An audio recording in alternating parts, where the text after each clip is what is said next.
یہ آکاشوانی ہے۔ خبروں کے ساتھ میں محمد اعظم۔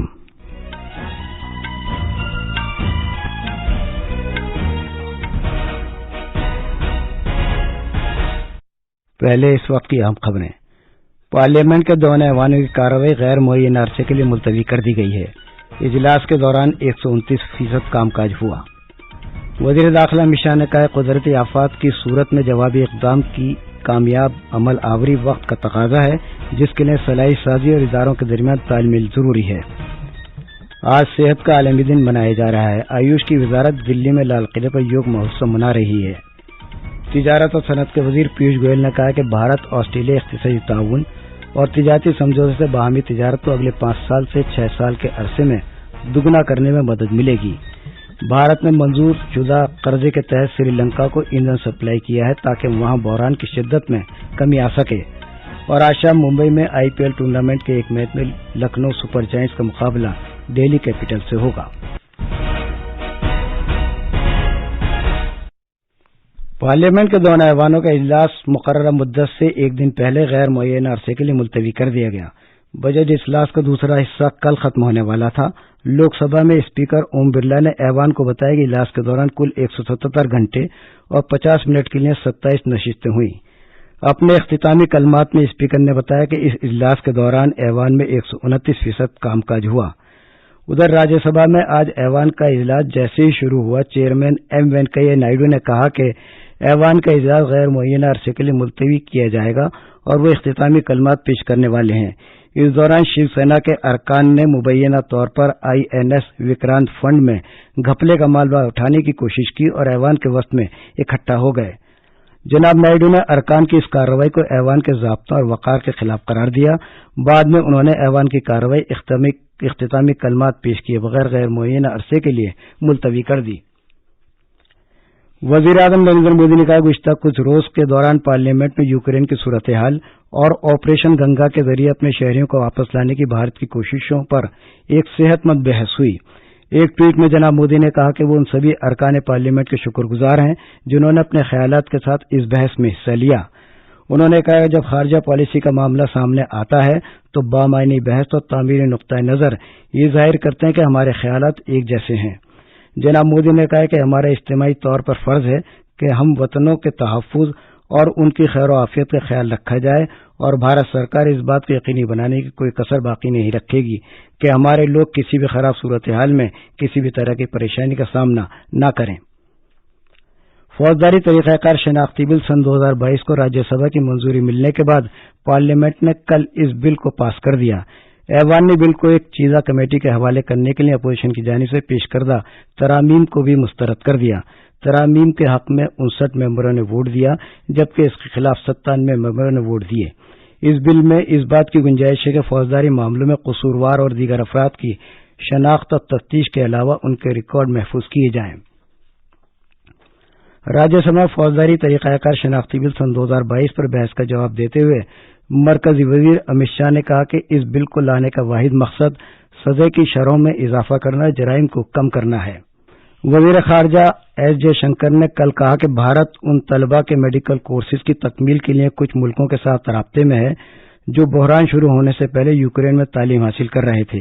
لوک سبھا میں یوکرین کے معاملے پر جواب دیتے ہوئے وزیر موصوف نے کہا کہ ہنگری نے طلباء کے میڈیکل کورس کی تکمیل کرانے کی پیشکش کی ہے۔ وزیر موصوف نے کہا کہ پولینڈ، رومانیہ، چیک جمہوریہ، قزاقستان سمیت دوسرے ملکوں کے ساتھ بات چیت کر رہی ہے۔ وزیر داخلہ امت شاہ نے کہا کہ ایجنسیوں کی صلاحیتوں میں اضافہ اور اشتراک وقت کا تقاضا ہے تاکہ نچلی سطح پر آفات سے نمٹنے کی کارروائیوں کو کامیابی کے ساتھ عملی جامہ پہنایا جا سکے۔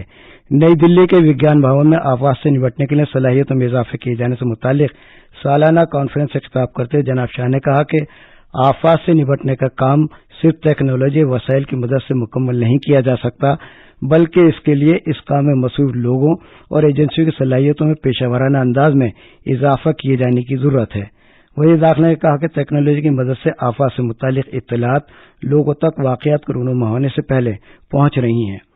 یہ آکاشوانی ہے۔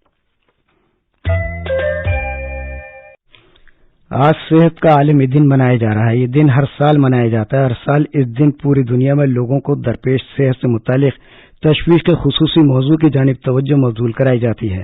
7 اپریل کو اس صحت کی عالمی تنظیم کا یوم تاسیس بھی منایا جاتا ہے، جس کی بنیاد 1948 میں رکھی گئی تھی۔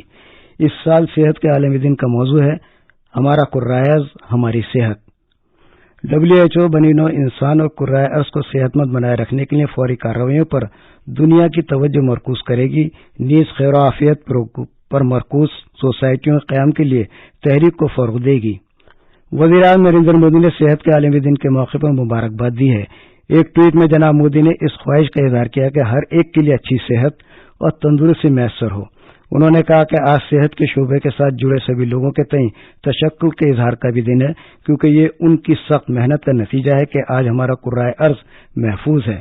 وزیر اعظم نے کہا کہ حکومت بھارت کے صحت کے بنیادی ڈھانچے کو فروغ دینے کے لیے انتھک کام کر رہی ہے۔ انہوں نے مزید کہا کہ ملک کے شہریوں کے لیے اچھے معیار اور سستے افدان صحت کو یقینی بنانے پر توجہ دے رہی ہے۔ ملک کی ٹیکہ کاری مہم کے تحت اب تک 185 کروڑ 20 لاکھ سے زیادہ کووڈ سے بچاؤ کے ٹیکے لگائے جا چکے ہیں۔ وزارت صحت نے کہا گزشتہ 24 گھنٹے کے دوران 15,37,000 سے زیادہ ٹیکے لگائے گئے۔ اسی مدت کے دوران ملک میں کل 1,033 نئے معاملات کی اطلاع ملی ہے۔ فی الحال بھارت میں 11,639 مریض زیر علاج ہیں، جو ملک میں کل زیر علاج مریضوں کی تعداد کا 0.03% ہے۔ صحت یابی کی موجودہ شرح 98.76% ہے۔ گزشتہ 24 گھنٹے کے دوران 1,222 افراد عروبہ صحت ہوئے اور صحت یابی کی کل شرح 4,24,98,000 سے زیادہ ہو گئی ہے۔ وزارت نے کہا کہ جانچ کے بعد ہفتہ وار اور یومیہ شرح میں قابل قدر کمی آئی ہے۔ کامرس اور صنعت کے وزیر پیوش گوئل نے کہا کہ بھارت آسٹریلیا اقتصادی اشتراک اور تجارتی سمجھوتے سے ہمیں اگلے 5 سے 6 برس میں دو طرفہ تجارت کو دگنا کرنے میں مدد ملے گی۔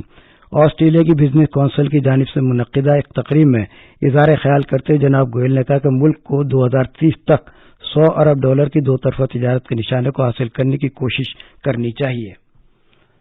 بھارت نے سری لنکا کے بحران کو کم کرنے کی خاطر بھارتی ریڈ لائن کے تحت سری لنکا کو ایندھن سپلائی کیا ہے۔ کولمبو میں بھارتی ہائی کمیشن نے ایک ٹویٹ میں کہا ہے کہ 36,000 میٹرک ٹن پیٹرول اور 40,000 میٹرک ٹن ڈیزل کی کھیپ کل شام سری لنکا پہنچ گئی۔ عالمی بینک کا اعلیٰ سطح کا ایک وفد گجرات میں تعلیم میں بدلاؤ کا جائزہ لینے کی غرض سے ریاست کا دورہ کر رہا ہے۔ عالمی بینک کے عالمی تعلیمی ڈائریکٹر جیمی سویڈرا نے 10,000 کروڑ روپے کے school of excellence programme mission کے مد نظر اسکولی تعلیم میں بدلاؤ کا جائزہ لیا۔ اسکول آف ایکسیلنس مشن اگلے 5 سال کے لیے تقریباً 10,000 کروڑ روپے کی لاگت سے شروع کیا گیا ہے۔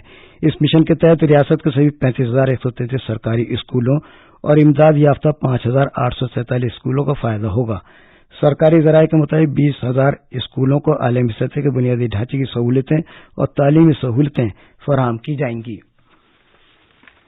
ٹرانسپورٹ شاہراہوں کی وزارت نے خود کار ٹیسٹنگ اسٹیشن کے ذریعے موٹر گاڑیوں کی فٹنس کی لازمی جانچ سے متعلق نوٹیفکیشن جاری کیا ہے۔ وزارت نے کہا کہ فٹنس سے متعلق لازمی ٹیسٹ کا اطلاق مال بردار بڑی موٹر گاڑیوں اور مسافر بردار بڑی گاڑیوں کے لیے اگلے سال 1 اپریل سے ہوگا۔ اوسط درجے کی مال بردار موٹر گاڑیوں اور اوسط درجے کی مسافر بردار موٹر گاڑیوں اور ہلکی موٹر گاڑی کے اس کا اطلاق 1 جون 2024 سے ہوگا۔ IPL کرکٹ میں ممبئی میں آج شام 7:30 بجے لکھنؤ سپر جائنٹس کا مقابلہ دہلی کیپٹل سے ہوگا۔ اس سے پہلے کل رات پونے میں کولکاتہ نائٹ رائڈرز نے ممبئی انڈینز کو 5 وکٹ سے ہرا دیا۔ ممبئی انڈینز نے کولکاتہ نائٹ رائڈرز کے سامنے جیت کے لیے 162 رن کا نشانہ رکھا تھا، جسے اس نے 16 اوورز میں 5 وکٹ کھوکر حاصل کر لیا۔ کولکاتہ نائٹ رائڈرز نے جیت کر پہلے فیلڈنگ کرنے کا فیصلہ کیا، جس کے بعد ممبئی انڈینز نے مقررہ 20 اوورز میں 4 وکٹ پر 161 رن بنائے۔ خاص خبریں ایک بار پھر سن لیجیے۔